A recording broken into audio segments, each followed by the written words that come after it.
নমস্কার বন্ধুরা, অঙ্কিতা রান্নাঘরে সবাইকে স্বাগত জানাচ্ছি। আজকে বানাবো ভেন্ডি ভাজা, কিন্তু একদম অন্যরকম একটা স্টাইলে। ডিনারে রুটির সাথে এইরকম ভেন্ডি ভাজা বা দুপুরে ভাতের সাথে প্রথম পাতে এমনি ভেন্ডি ভাজা থাকলে আর কিছুই লাগবে না। প্রথমে সর্ষে তেল ভালো করে গরম করে নিয়েছি। এবার দিয়ে দিচ্ছি কালো জিরে আর শুকনো লঙ্কা ফোড়ন।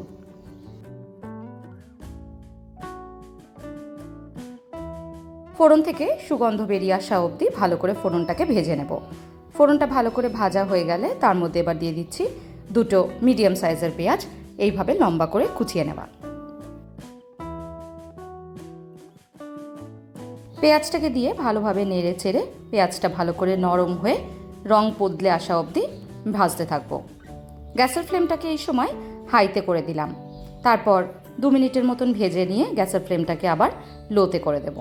খুব বেশি হাই ফ্লেমে যদি পেঁয়াজটা ভাজা হয় তাহলে কিন্তু পেঁয়াজটা পুড়ে যাওয়ার সম্ভাবনা থাকে। এবার দিয়ে দিলাম নুনটা দিয়ে ভালো করে একবার মিশিয়ে নিলে পেঁয়াজটা খুব সহজেই নরম হয়ে যাবে।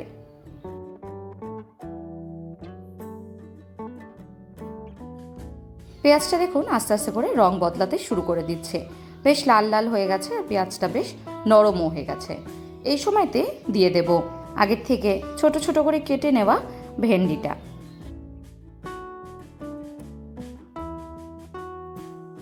এই ভেন্ডি ভাজার সময় তেলটা প্রথমে একটু বেশি দেওয়ার চেষ্টা করবেন, তাহলে ফ্রাইটা বেশ ভালো হয়।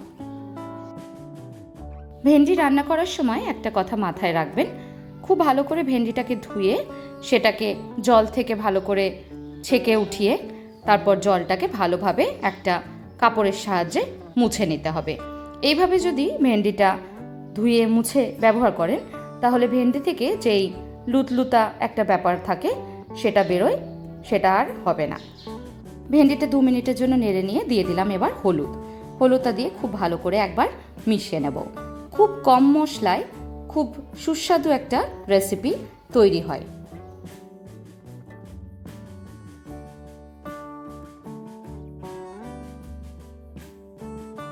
এই ভেন্ডিটা ভাজার সময় মাঝে মাঝেই একবার করে নেড়ে দিতে হবে, তাহলে প্রতিটা ভেন্ডি খুব ভালো করে ভাজা হবে।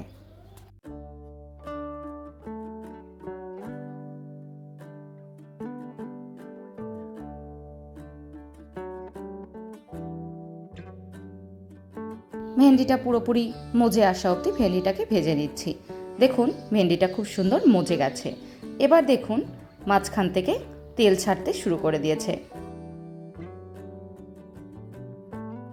এভাবে যদি ভেন্ডিটা রান্না করা হয় তাহলে একটা ভেন্ডির সাথে আর একটা একেবারে লেগে যায় না, প্রত্যেকটা ভেন্ডি আলাদা আলাদা দেখা যায়। এবার এই ভেন্ডিটাকে একটা ছাঁকনির মধ্যে তুলে নেব।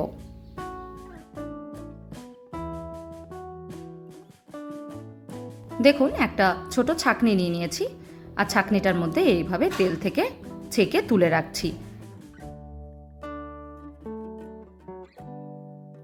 যে তেলটা ভেন্ডির মধ্যে চলে যাচ্ছে সেই তেলটাও কিন্তু আস্তে আস্তে করে দেখুন ছাঁকনির থেকে পড়ে যাচ্ছে। এইভাবে রান্না করে দিলে যারা ভেন্ডি খেতে পছন্দ করে না তারাও খুব সহজেই ভেন্ডিটা ভালোবেসে খেয়ে নেবে। পুরো ভেন্ডিটাকেই আস্তে আস্তে করে ছাঁকনির মধ্যে নিয়ে নিয়েছি। এবার এটাকে 20 মিনিটের মতন রেখে দেব কড়াইয়ের ওপরেই, তাহলে যেই এক্সেস তেলটা ভেন্ডি থেকে বেরোবে সেটা কড়াইয়ের মধ্যেই পড়ে যাবে। আজকের মতন এইটুকুই, ধন্যবাদ।